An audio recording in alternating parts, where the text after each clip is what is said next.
कोई political leader, कोई political party permanent नहीं होता है, उसको डेमोक्रेसी में आना जाना चलता है। This is the science, politics is the science, political science.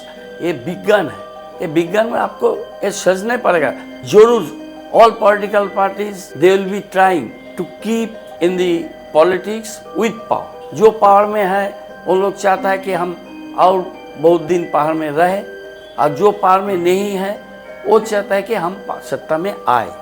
ये तो कॉन्फ्लिक्ट डेमोक्रेसी में चलेगा, लेकिन किसी का दिल में ये सोच ठीक नहीं है, हम पावर में है, हम पावर में रहने के लिए एंटी पीपल एक्टिविटीज करें, ये ठीक नहीं है। I think politics for the people, not politics हम लोग करेंगे पॉलिटिक्स के लिए पीपल, ये हो नहीं सकता।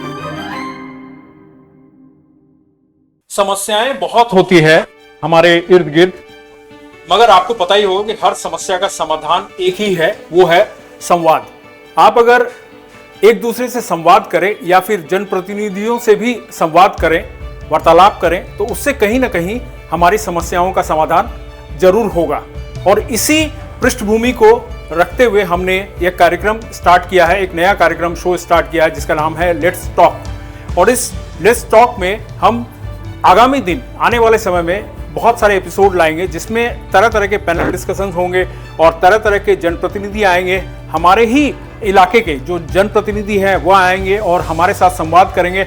और आज का जो ये कार्यक्रम है, जब शुरुआती दौर है, आज का पहला एपिसोड है, इसमें हम हमारे शहर के प्रथम नागरिक यानी कि गौतम देव महाशय को हमने बुलाया है इस कार्यक्रम में। इस कार्यक्रम की शुरुआत के लिए यह कार्यक्रम एक विशेष एपिसोड है, जो आपको धीरे धीरे पता चलेगा कि इस एपिसोड का अर्थ क्या है और शुरुआत कितनी जोरदार ढंग से हम करने जा रहे हैं। क्योंकि इस कार्यक्रम में मेयर गौतम देव से जनता के जो सवाल है वह मैं करूंगा, और साथ ही मेरी जो पूरी टीम है उसके भी कुछ जो हमारे सीनियर पर्सन्स है, जो एंकर है, वह भी एक एक सवाल इनसे करेंगे।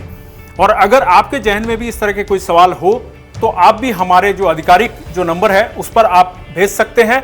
हम मेयर साहब को आपके सवाल जरूर भेजेंगे। वैसे मेयर साहब का जो टॉक शो है टॉक टू मेयर, वह तो काफ़ी लोकप्रिय हो उठा है, इसलिए हमारी आवश्यकता आपको शायद नहीं पड़ेगी। मेयर साहब से सीधे संवाद उनके कार्यक्रम के थ्रू भी कर सकते हैं। तो इस कार्यक्रम में हम इस कार्यक्रम का आज आगाज कर रहे हैं, इसके लिए हम धन्यवाद देते हैं मेयर गौतम देव को, जो कि आज हमारे इस कार्यक्रम में उपस्थित हुए हैं। नमस्कार गौतम दा, आप इस कार्यक्रम का शुभारंभ कर रहे हैं। आपको मैंने बताया ही, और जैसा दर्शकों को मैंने बताया कि आज इस कार्यक्रम की शुरुआत कर रहे हैं, और प्रेरणा कहीं ना कहीं आपके टॉक टू मेयर से ही हमें मिली है कि हम इस तरह के लेट्स टॉक एक साधारण जनता के लिए हम शुरुआत करने जा रहे हैं। तो आप बैठ सकते हैं, अब आपसे सवालों का सिलसिला शुरू करेंगे। तो मेयर साहब, जैसा आपको हमने बताया और हम शुरुआत करने जा रहे हैं, आपकी हिंदी में थोड़ी सी समस्या है, लेकिन हमें बहुत अच्छी लगती है आपकी ये हिंदी, क्योंकि जब भी कोई हिंदी भाषा को कम जानने वाला व्यक्ति हिंदी में बात करता है, उसकी हिंदी का प्रेम हमारे सामने उमड़ कर आता है, और हमें अच्छा लगता है कि हमारे शहर के मेयर गौतम देव हिंदी में बोलने का बहुत अच्छा प्रयास करते हैं। मेयर साहब, सर्वप्रथम आपको बधाई। आपका टॉक शो जो टॉक टू मेयर का 100वां एपिसोड 25 जनवरी को होने वाला है, 25 जनवरी को कंप्लीट होने वाला है। तो ये जो कार्यक्रम है ये काफ़ी लोकप्रिय भी हो चुका है, लोग इसकी प्रशंसा कर रहे हैं, आपके साथ सीधे तौर पे जुड़ रहे हैं। मैं एक चीज़ जानना चाहूँगा कि इस कार्यक्रम को करने की प्रेरणा आपको कहाँ से मिली? देखिए, पहले तो हम देखा है कि कलकत्ता मेयर फिराद हकीम साहब, जो UDMA के मिनिस्टर भी है, उन्होंने फोने रोपार थे he started talking। वो तो एक बेंचमार्क था ही। और हम बचपन से जब पॉलिटिक्स में आया उस टाइम से ये सोच समझ लेके हम चल रहा था कि ज़्यादा दूर से क्लोज प्रॉक्सिमिटी पीपल से होना चाहिए।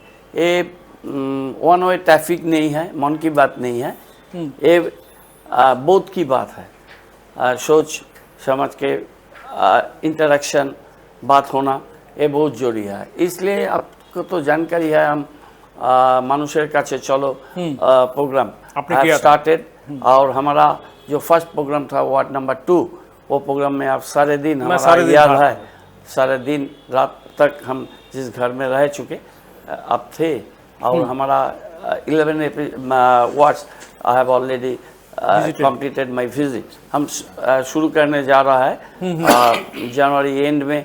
हम वार्ड नंबर 20 से फिर हमारा दौड़ शुरू करेंगे। हमारा टारगेट है 47 वाट्स एंड 500 किलोमीटर्स। और टॉक टू में और जो है हम देखिए अभी ये हमारा ऐसा हो गया, टॉक टू में हम अडॉप्ट कर लिया। पहले तो रिमाइंडर में रहता था सैटरडे कोई दूसरा प्रोग्राम आ जाए, दिस दैट। अभी वैसा नहीं होता है। हम सैटरडे 11 AM टॉक टू में हमारा हो गई। आपको अब नशा हो गया उसका, टॉक टू मेयर का। वो क्या होता है, कोई चीज़ ज़्यादा दिन चलने का बाद अपना अपना से वो अपने दिल में आ जाता है। तो हमारा 99 episode I have already completed. तो 18th में हमारा 100 एपिसोड होने वाला था, लेकिन हम थोड़ा पर्सनल चेकअप के लिए दिल्ली रहे, तो इसलिए डॉक्टर का अपॉइंटमेंट वैसे आया। तो इसलिए हम 25 में हमारा 100 एपिसोड कर रहा है। लगभग 2200 क्वेश्चन हम लिया। 2200 क्वेश्चन 99 एपिसोड्स में। ऑन एन एवरेज है 21, 22 ऐसा, 23 भी हो सकता है। लेकिन कभी हम 28, 30 क्वेश्चन भी लिया एक घंटा में। और एक कोई सिलेक्ट करके हमको नहीं डाल दिया जाता, या अनकट है। ये अनकट है। स्टेट जो फ़ोन आता है उस फ़ोन में हम बोलने का प्रयास। तो पहले हमको बहुत सारे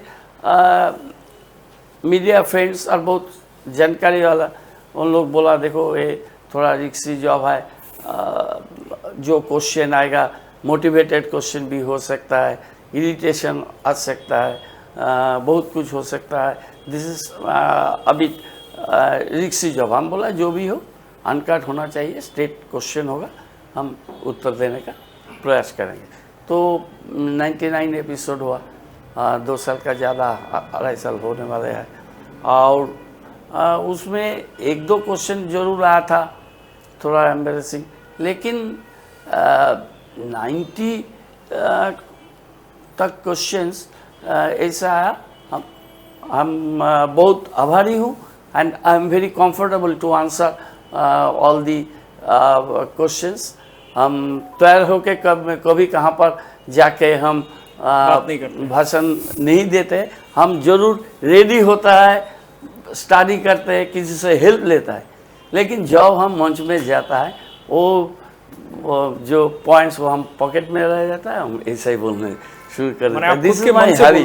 खुद के मन से बोलने लगते हैं वहाँ पर। हम एक बार एक इंटरनेशनल टूरिज्म फेस्ट में हम वो पेपर रख के बोलने का कोशिश किया, इंटरनेशनल था, लेकिन वो अच्छा नहीं हुआ। तो हम देखा है वो हमारा बस की बात नहीं है। जो है 1-2 बार, पर हम जब गाड़ी में जाता है वेन्यू में, हम 1-2 बार देख लेता है तो अपना ढंग से बोलना शुरू कर देता है। Comfortable to that.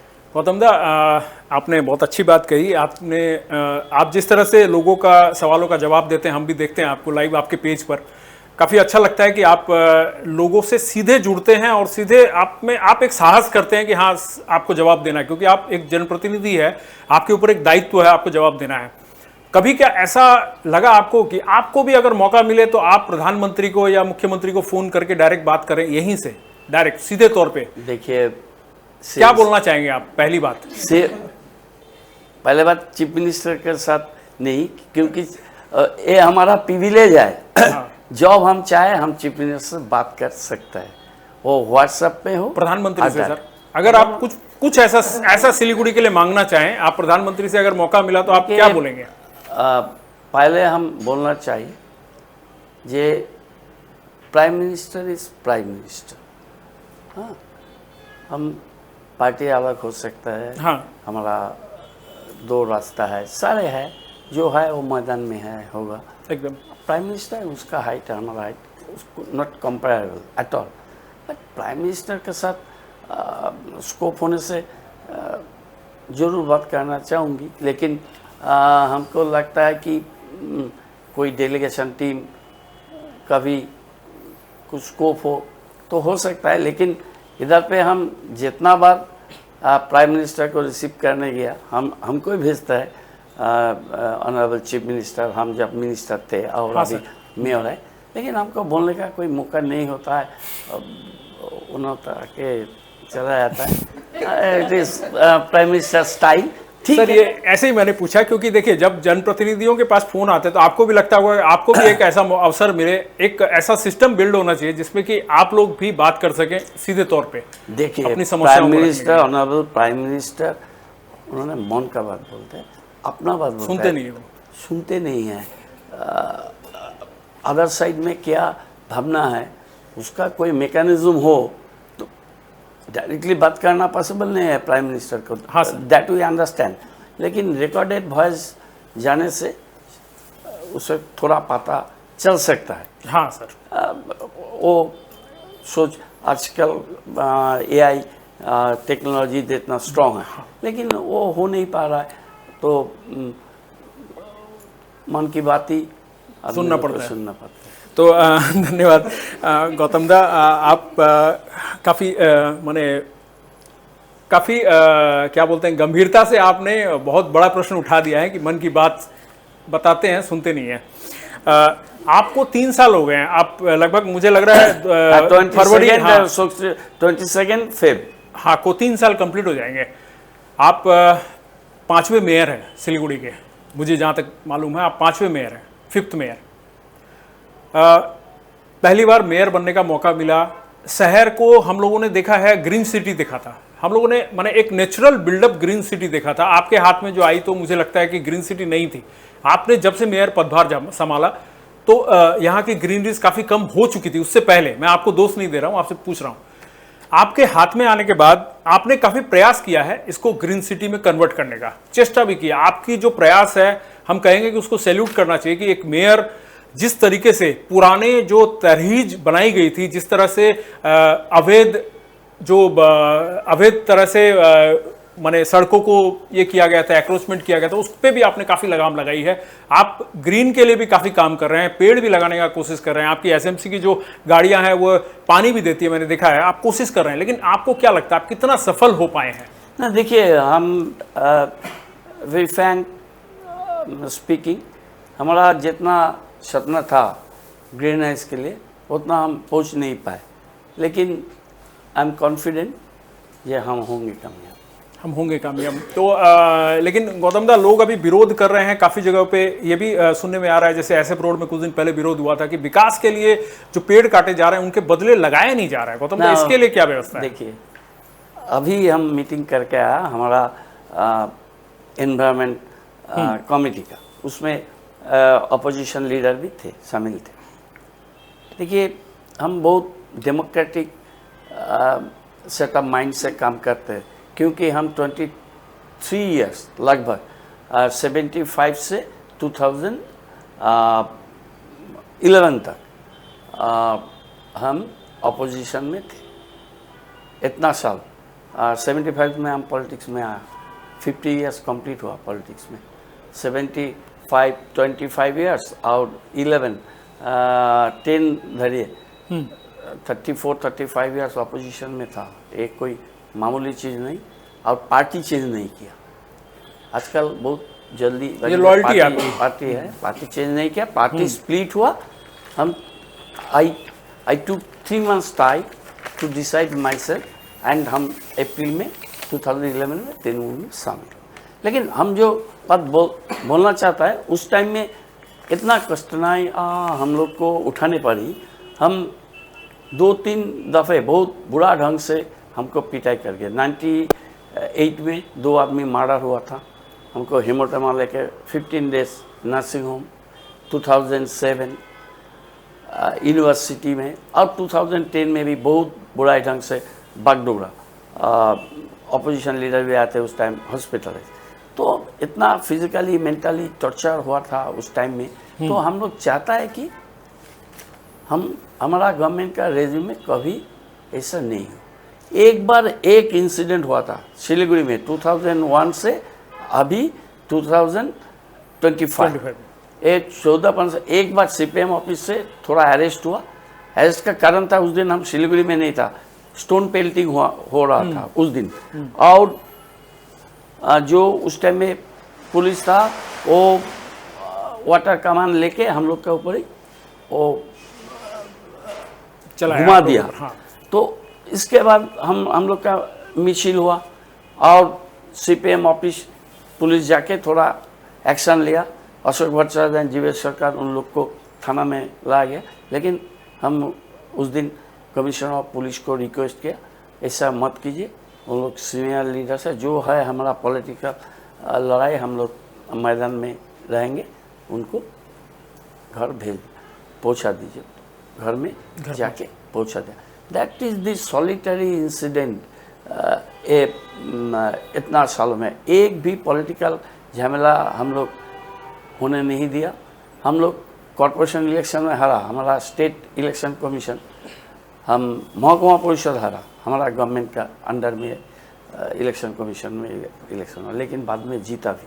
हम जीता हारा जो भी हो, हम लोग डेमोक्रेटिक है और हम लोग चाहता है कि इधर में खुलेआम ये डेमोक्रेसी बजाय रहे। धन्यवाद। विपक्ष कई बार, जैसे विरोधी दल जो है वो कई बार कहता रहता है कि आप नगर निगम चलाने में असफल है, ये हम नहीं कर रहे हैं, ये बीच बीच में आवाज़ें उठती हैं, तो आप इसको कितना क्या कहेंगे, इसका जवाब क्या देंगे आप? इतना गंभीरता से हम नहीं लेते हैं। जैसा कि ये पेड़ का बारे में हम रीप्लांट कर रहा है इंडिया में। I think it is one of the unique program taken by the corporation. हम लोग पेड़ लेके दूसरा जगह लगा रहा है। 90% उसका रेट है जो पेड़ हम लोग बचा है। अभी भी वैसे ही हम लोग करेंगे। तो ऐसा पहले नहीं हुआ। गवर्नमेंट फंडिंग कर रहा है।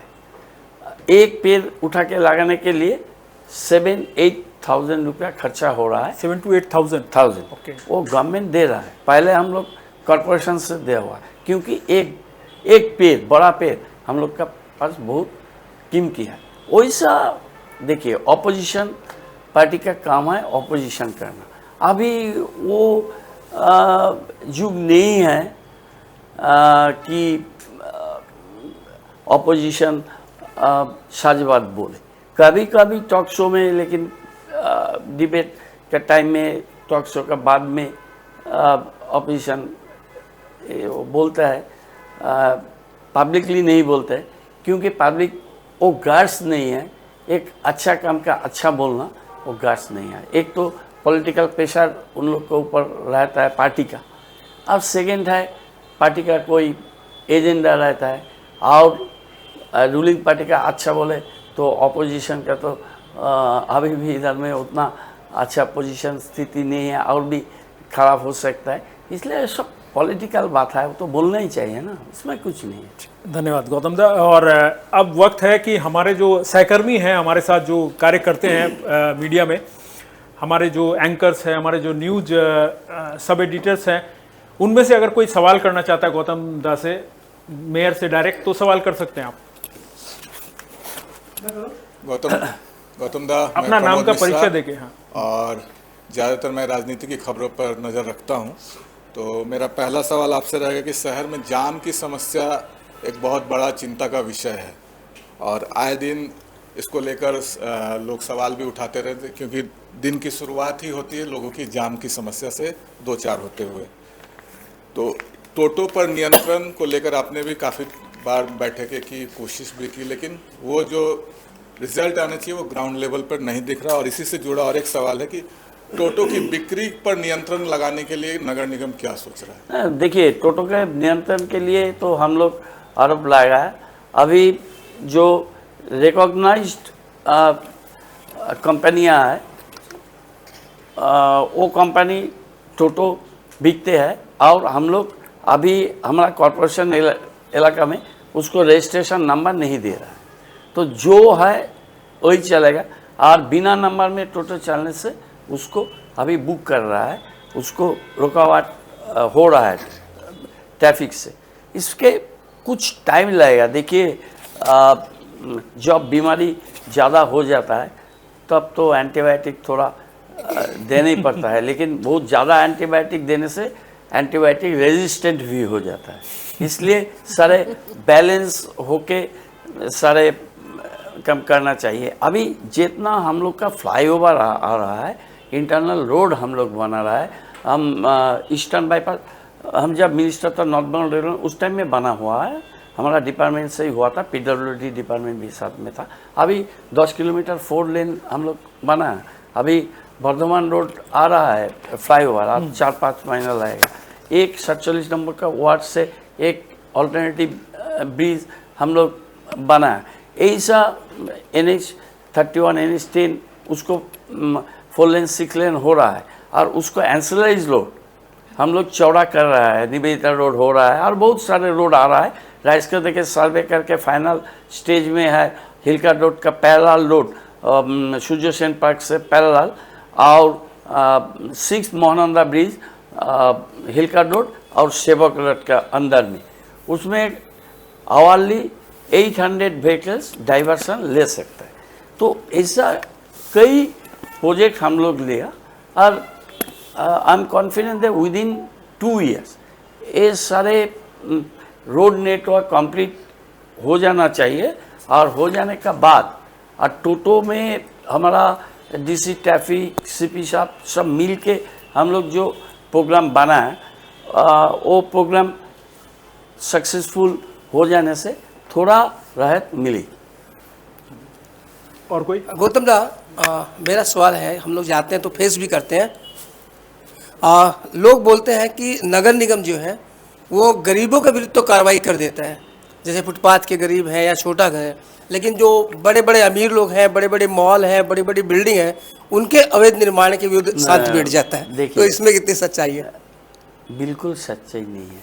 हम लोग Day 1 में बोला था, हमारा गवर्नमेंट, हम लोग का गवर्नमेंट, हमारा local self government, we are pro poor and pro people government हम लोग देना चाहता है, लेकिन उसमें एक बैलेंस चाहिए। आप लोग जब रिकॉर्ड देखिए, अशोक बाबू ने 2015 से 2021 ओनली 18 बिल्डिंग का ऊपर पाबंदी लगाया था, थोड़ा एक्शन लिया था।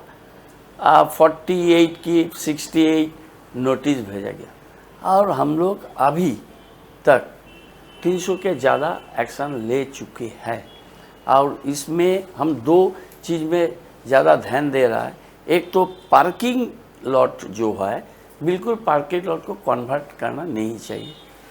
सेकेंडली, जो हाई राइज है उसके ऊपर जो रूफ है, वो रूफ कन्वर्शन हो जाता है परमिशन बिना, और बहुत सारे इलीगल कमर्शियल कन्वर्शन होता है। जितना परमिसेबल है, परमिसेबल लिमिट छोड़ के, इतना बहुत सारे हम लोग एक्शन लिया। लेकिन मिडिल क्लास से थोड़ा नीचे वो लोग थोड़ा डाइवर्शन हुआ, थोड़ा कुछ प्लान्स का से अलग हुआ, तो वो हम लोग उनको बोल के, नोटिस दे के, उसको बुला के उसको करेक्शन में जाना चाहता है। उसमें हम लोग तोड़फोड़ में बिल्कुल नहीं जाता है। और रास्ता का, सड़क का जो बात है, वो देखिए हम लोग बहुत सारे उसको रिहैब भी कर रहा है।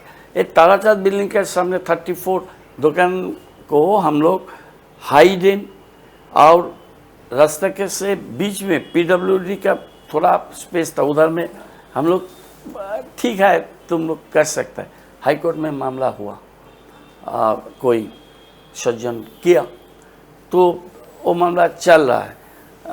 बांग्ला बाजार का उधर में जो हमारा चेक पोस्ट का उधर में 100 समथिंग, उसके ज़्यादा भी हो सकता है दुकान, और रास्ता चौड़ा करने का टाइम में उसको हटाया गया था। उन लोग को हम लोग रिहेबिलिटेशन दे रहा है। 2-3 मार्केट भी हम लोग का पाइपलाइन में है, जो हम लोग बनाने का कोशिश कर रहा है। और करने से जो आदमी पहले बिजनेस कर रहा था उनको हम लोग उधर में शिफ्ट करेंगे। लेकिन इसमें भी कुछ परसेंटेज है, उसको 1, 2, 3 दुकान है, फिर भी फुटपाथ में या तो स्पेस बिक्री कर रहा है, नहीं तो उधर में किसी आदमी को देके फिर भी दुकान चला रहा है। ऐसा भी कुछ है।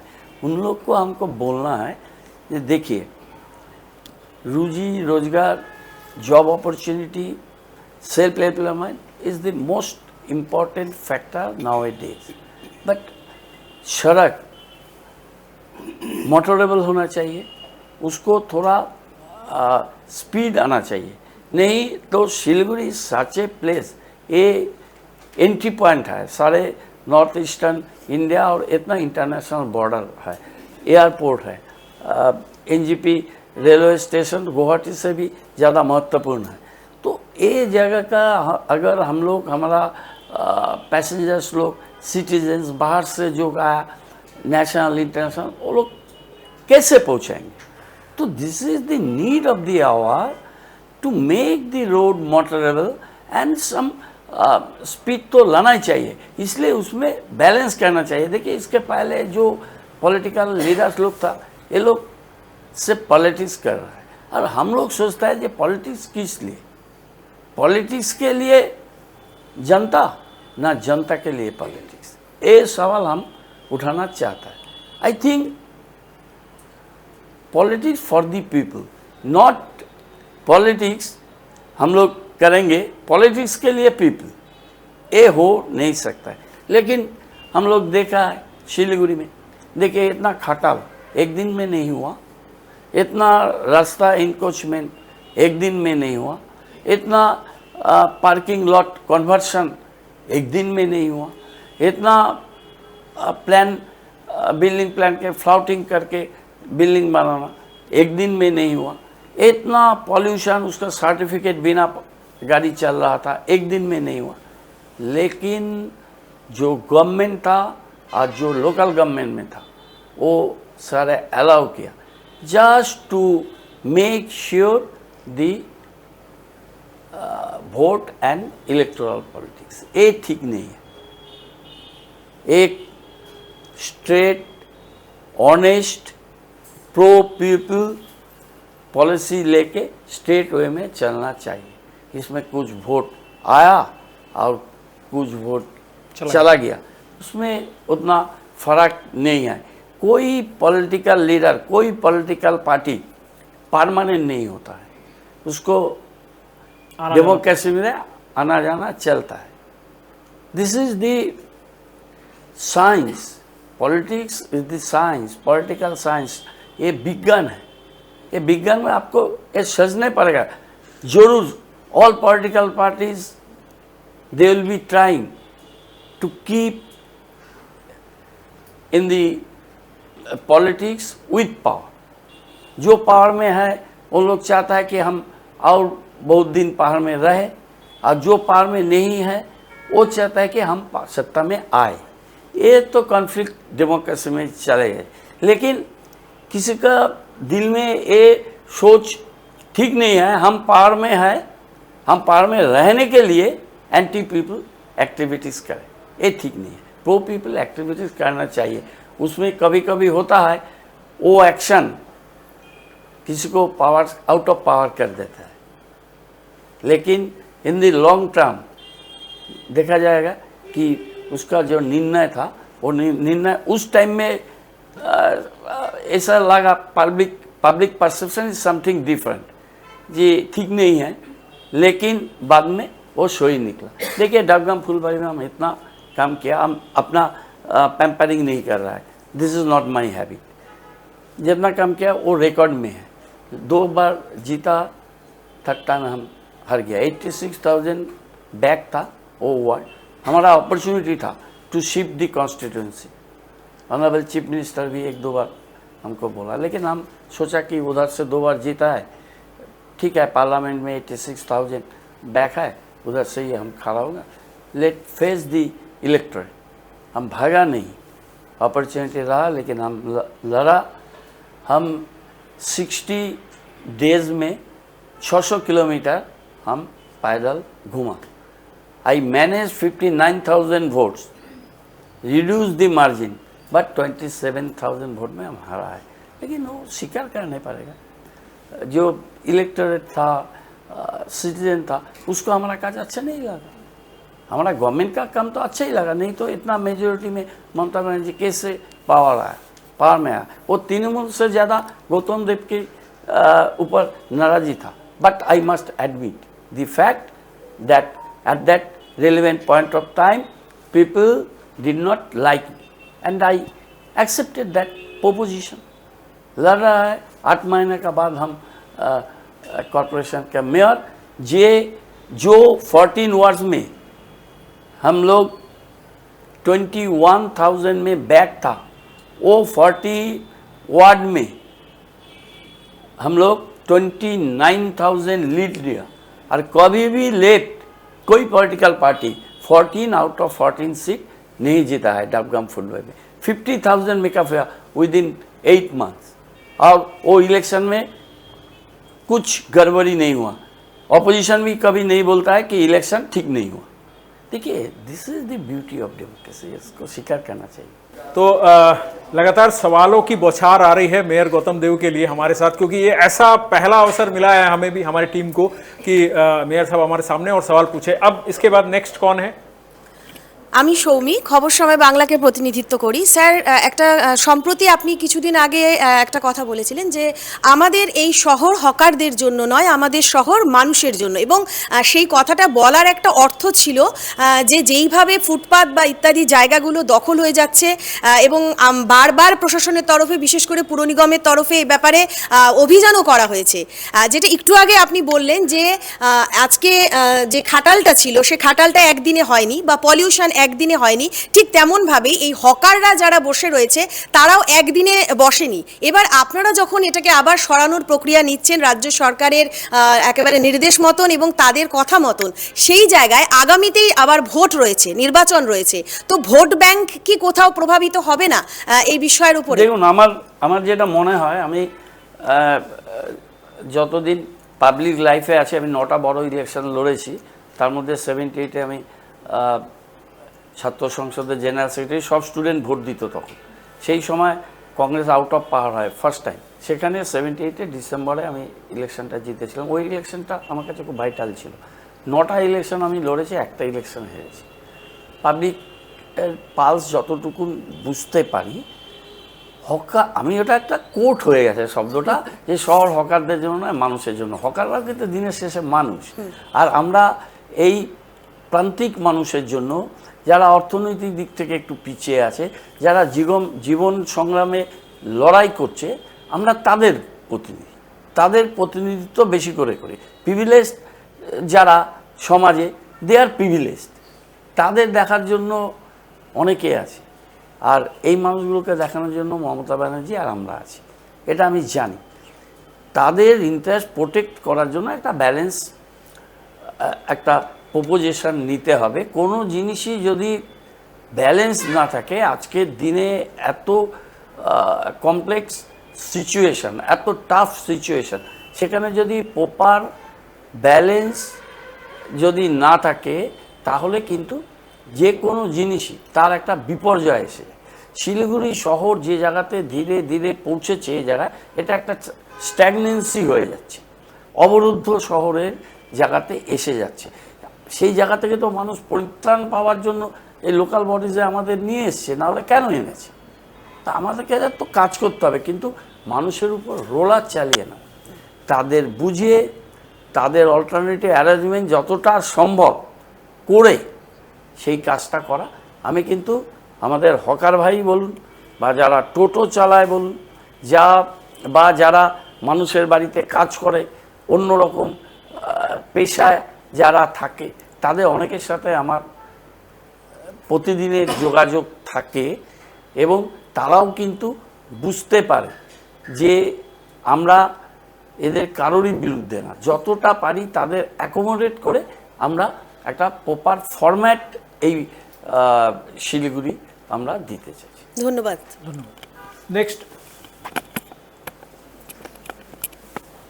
नमस्कार मेयर साहब, मेरा सवाल एक, सबसे पहले मैं अपना परिचय दे दूं आपको। मैं स्क्रिप्ट राइटर हूं और पर्दे के पीछे काम करता हूं।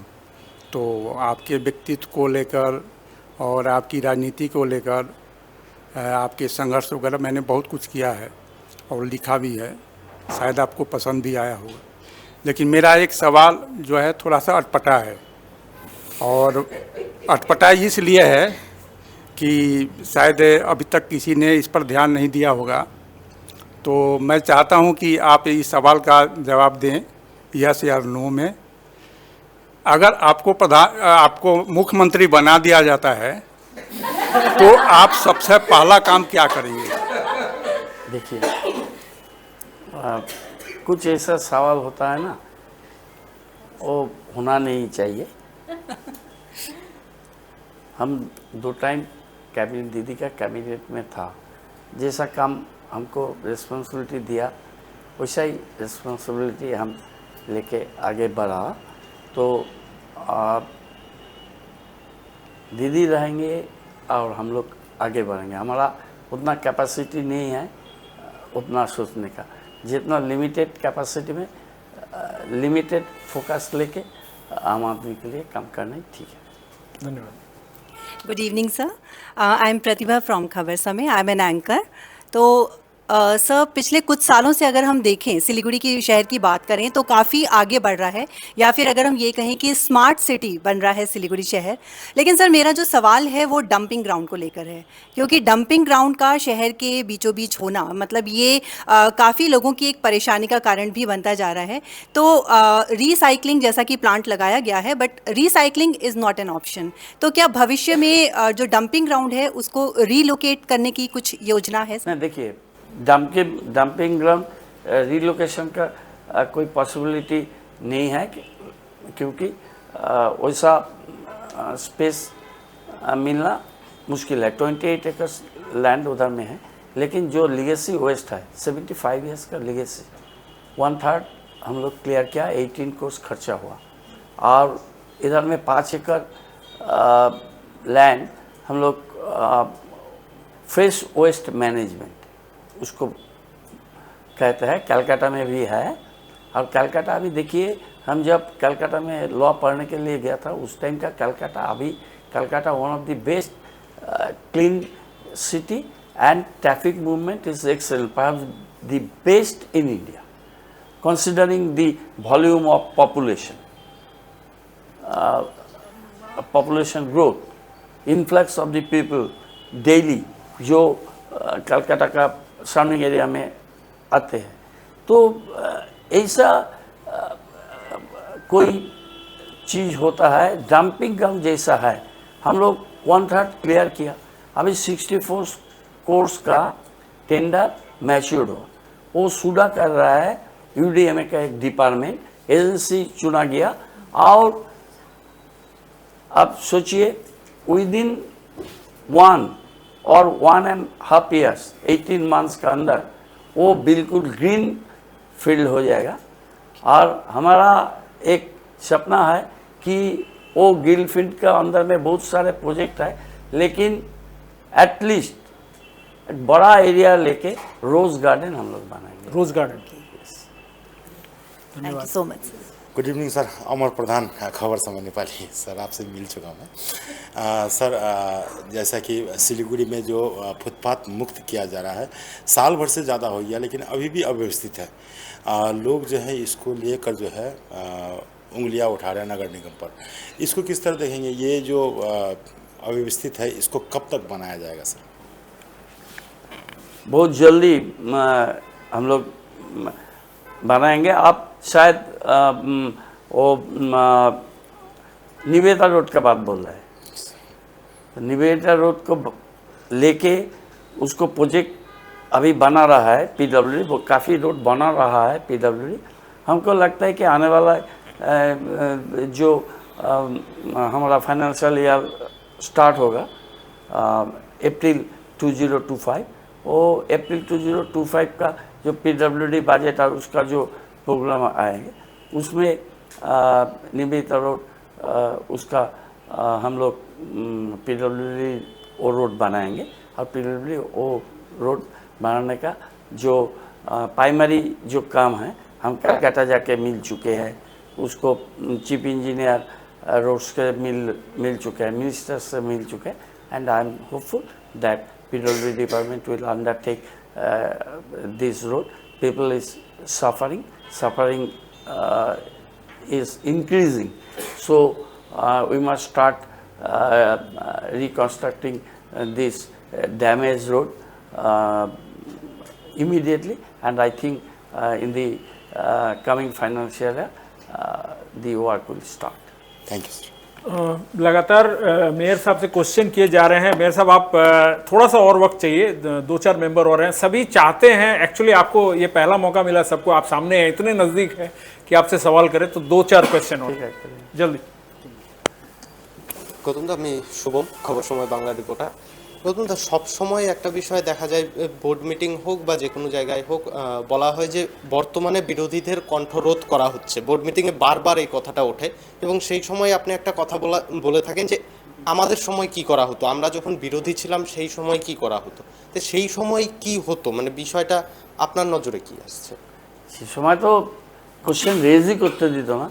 এখন একটা মোশনে 5 মিনিট টাইম থাকে, 15 মিনিট 20 মিনিট ধরে বলে, সবটাই রেকর্ডে আছে আর সবটাই আনসার দিই আমরা।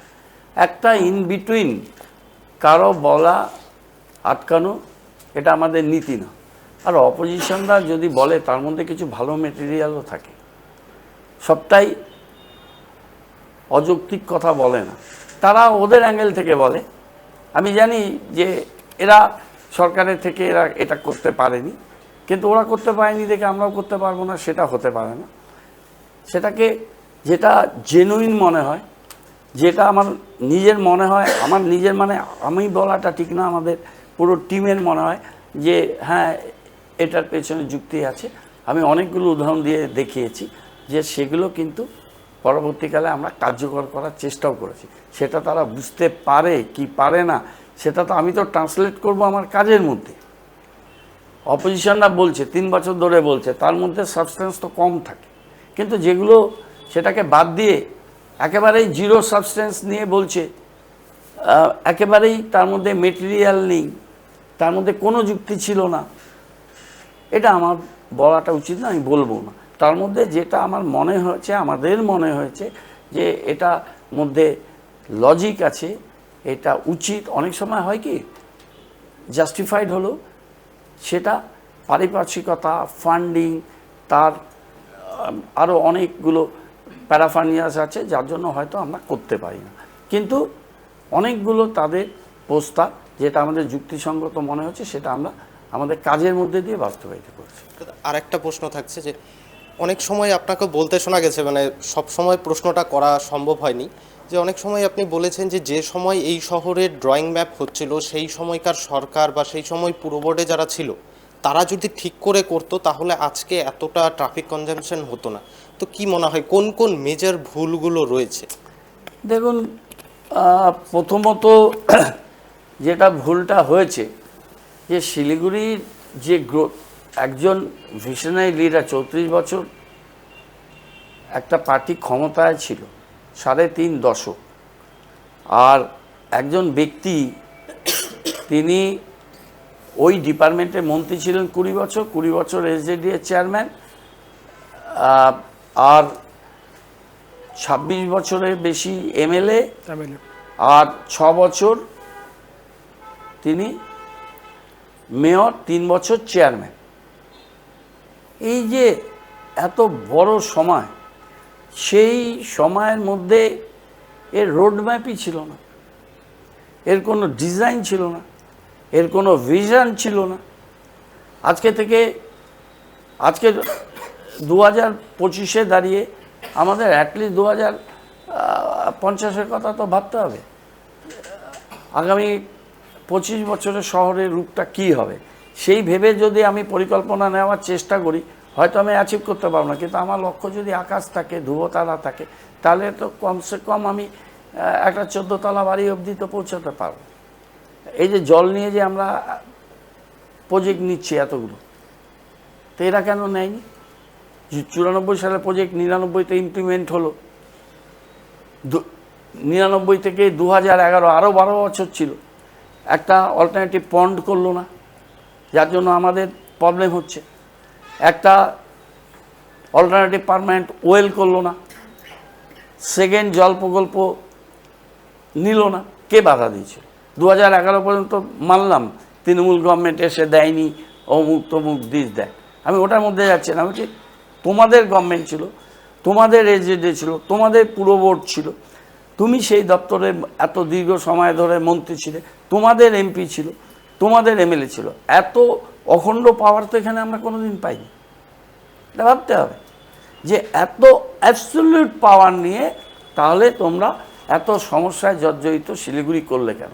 এটা কি মানুষ বিশ্বাস করে যে 11 থেকে 25 এই সময়ের জন্যই শিলিগুড়িটা এই জায়গাটায় চলে আসলো?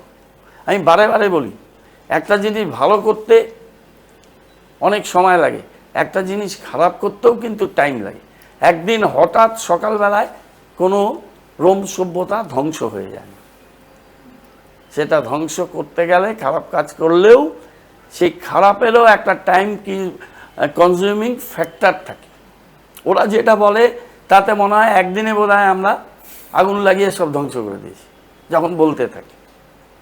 তো ব্যাপারটা টা না, ব্যাপারটা হচ্ছে এত দীর্ঘ সময় যখন কেউ পাওয়ারে থাকে না, তখন তার মধ্যে একটা টেক ইট গ্র্যান্টেড মনোভাব এসে যায়, একটা আত্মসন্তুষ্টি মনোভাব এসে যায়, একটা মনে হয় যে আমি আনবিটেবল, আমাদের কি করার দরকার, মানুষ তো এমনিই ভোট দেয়। তখন একটা কাজের প্রতি একটা অনীহা চলে আসে।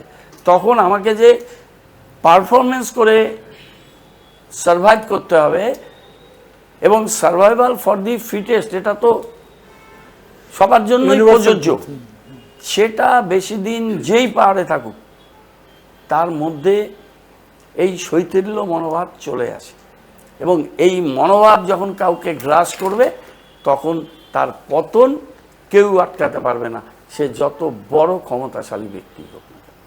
धन्यवाद। अब सिर्फ एक सवाल, एक ही सवाल ले सकते हैं, अब ज़्यादा नहीं है, समय नहीं है। नमस्कार मेयर साहब, मेरा नाम मनोज कश्यप है और मैं क्राइम रिपोर्टिंग करता हूं। मेरा प्रश्न है सेवक रोड को लेकर। सेवक रोड में देर रात होते ही जो है क्रिमिनल घटनाएं बढ़ जाती है और इसमें देखा जाता है बाहर के लोग ज़्यादातर शामिल होते हैं, इससे शहर की बदनामी होती है। ये हालांकि नगर निगम का पार्ट नहीं है और आपका, लेकिन आप मेयर होने के नाते मेरा प्रश्न ये है कि आप इस विषय को लेकर जो है सीपी साहब से स्ट्रॉन्ग एक्शन लेने के लिए, ताकि इस तरह की घटना ना शहर में घटित हो, और ख़ास करके सेवक रोड में, क्योंकि इससे जो है टूरिस्ट भी प्रभावित होते हैं सर अगर बदनाम होते हैं। हमारा जानकारी है बहुत सारे सीसी कैमरा लगा रहा है हम। देखिए आने वाले 6 महीना में सारे सीसी कैमरा होंगे इधर में, मेन पॉइंट में, सेवक रोड में तो होगा ही होगा। और बहुत सारे चर्चा हुआ सीपी से और पूरा टीम को लेके, पुलिस से, लॉ एंड ऑर्डर के। ये हमारा शिलीगुड़ी के लिए बहुत महत्वपूर्ण है। सेवक रोड बहुत एंट्री पॉइंट है, इधर से कालिम्पोंग है, इधर से गैंगटॉक है, उधर से भूटान, असम, उस साइड का रोड कनेक्टिविटी है, इधर सेवक उतना इम्पोर्टेंट प्लेसेस है। हम लोग बहुत सेंसिटिव एरिया है, हम बहुत अच्छा ढंग से एक करना चाहता है। और इधर में जितना पाव है, जितना सारे दुकान है, एक कट ऑफ टाइम लिमिट जो है उसको बाद वो खोला नहीं रहना चाहिए। इसलिए बहुत हम हमारा पुलिस पर्सनल से चर्चा किए, आने वाले दिन में भी हम लोग कोशिश रहेगा या और भी अच्छा हो। धन्यवाद। तो मेयर साहब के साथ में बहुत लंबी बातचीत हुई, लगभग 1 घंटे से ज़्यादा बातचीत हो गई और हमें काफ़ी अच्छा लगा, हमारी पूरी टीम को काफ़ी अच्छा लगा। और आपका जो विज़न है, मैं चाहूँगा आप संक्षिप्त में अगर हमारे दर्शकों से अगर कुछ शेयर करना चाहे, कुछ अपील करना चाहे, क्योंकि लेट्स टॉक में आप भी अगर कुछ कहना चाहते हैं जनता को तो आप कह सकते हैं। नमस्ते। एक ही बात हमारा हम बोलना चाहता है। I want to speak up just only one liner. इतना टाइम हम बोला, आधा घंटा टाइम लेके आया तो 1 घंटा पार हो जाता है, हर टाइम होता है। तो ठीक है, हम एक ही बात बोलना चाहता है कि हम लोग चाहता है, हम कोऑपरेशन चाहता है हमारा फेलो सिटीजन से। हमारा अच्छा काज नहीं होगा, हम कोई रॉन्ग स्टेप हम लोग लिया तो आप लोग क्रिटिसाइज़ कीजिए, आप लोग कड़ा ढंग से क्रिटिसाइज़ कीजिए। बट डोंट लीव अस, हम लोग को साथ रहिए और हम लोग को मौका दीजिए। धन्यवाद गौतम दा, आपने बहुत अच्छा हमारे साथ टाइम स्पेंड किया। और वाकई में अगर मैं अगर आपके बारे में कहूं, हमारे दर्शकों को अगर मैं बताना चाहूं, जो अभी तक हमने फील किया इस पूरे एटमॉस्फेयर में 1 घंटे का जो समय बीता, मुझे कहीं से भी नहीं लगा कि आप भाग रहे हैं किसी भी सवाल से, क्योंकि आपके लिए একটা লাস্টে কোশ্চেন আছে, প্লিজ যদি আমাকে করতে দেওয়া হয়, কিন্তু একটু মজারই কোশ্চেন। কথাটা হলো সম্প্রতি মান্তু ঘোষের বাড়িতে আপনি গিয়েছিলেন, একাডেমি ছিল এবং সেখানে একসাথে একই মঞ্চে 3 রাজনৈতিক দলের প্রতিনিধি, সেখানে গিয়ে আপনার জুতোটা খোয়া যায় এবং সেই জুতোটা পরে গিয়েছিলেন প্রাক্তন মেয়র অশোক ভট্টাচার্য মহাশয়।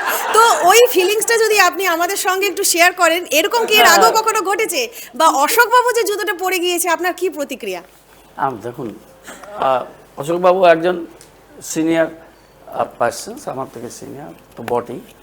তো উনি আমার আগে বেরিয়েছেন, উনি জুতোটা পড়ে গেছেন, আমি কনফিউজ ছিলাম, পাচ্ছিলাম না, কারণ আমি যে জুতোটা পরেছিলাম না আমি যে জুতোটা পরে গেছিলাম সেটা সেদিন ওই জুতোটা বোধহয় আমি লাইফে 2-3 দিন পরেছি। আমার কালারটাও ভালো মনে পড়ছিল না, আমি একটা জ্যাকেট পরে এলাম, মানে ওই জ্যাকেটের কালারটা ছিল, আমি ওটা কনফিউজ হচ্ছিলাম।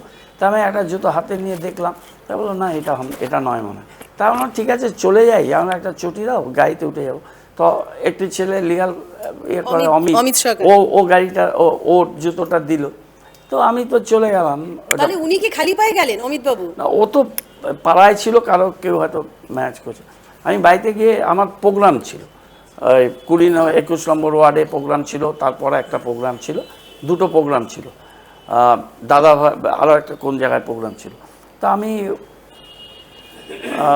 বাড়ি থেকে জুতো পরে আমি তো চলে গেলাম। পরে আমাকে মান্তুদের ওখান থেকে ফোন করা হলো যে অশোকদা ভুল করে নিয়ে গেছে। আমি ঠিক আছে।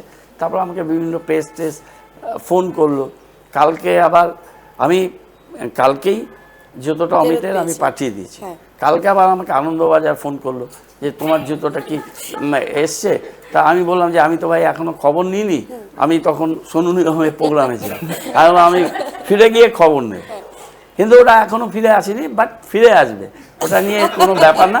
এটা একটা হয়ে যায়, মানে একটা মজার মানে অনুভূতি হয়েছে নিশ্চয়ই, এটা একটা ঠিক আছে, এটা কমন হতে থাকে। আমাদের পার্টি অফিসে একবার আমার একটা জুতো মিসিং হয়ে গেল, ঠিক আছে।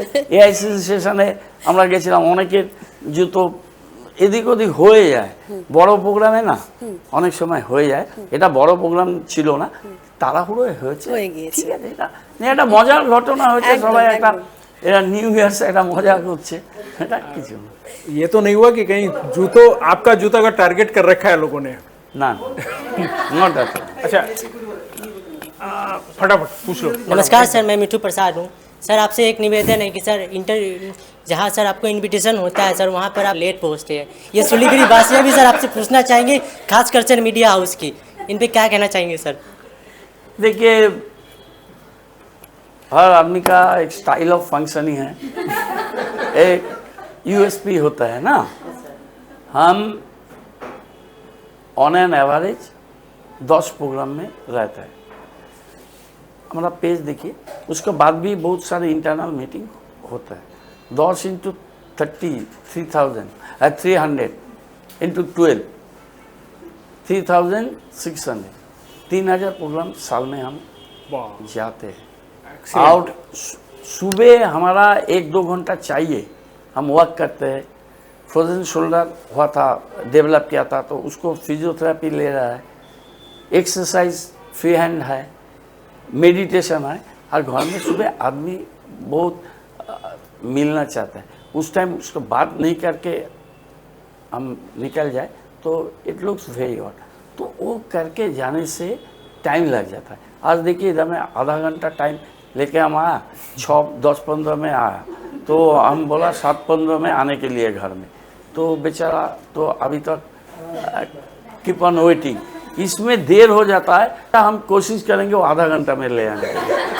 नहीं, आपकी जो दिनचर्या होती है उसकी वजह से आपको लेट होना स्वाभाविक है, क्योंकि आप मेयर है। अगर एक दिन के लिए भी अगले को मेयर बनने का मौका मिले तो मुझे लगता है वो अपनी सीट छोड़ के चला जाएगा, इतना भारी काम है आपका। तो मेयर साहब धन्यवाद आज के इस कार्यक्रम के लिए, जितना आपने समय दिया हम आभारी हैं आपके। और आगे भी इस तरह हमारे जो कार्यक्रम है उसमें उपस्थित होते रहें, और हमारे पास अगर कोई भी सुझाव आता है तो हम डायरेक्ट आपको भेज देंगे। जरूर जरूर। तो बाकी नमस्कार, धन्यवाद।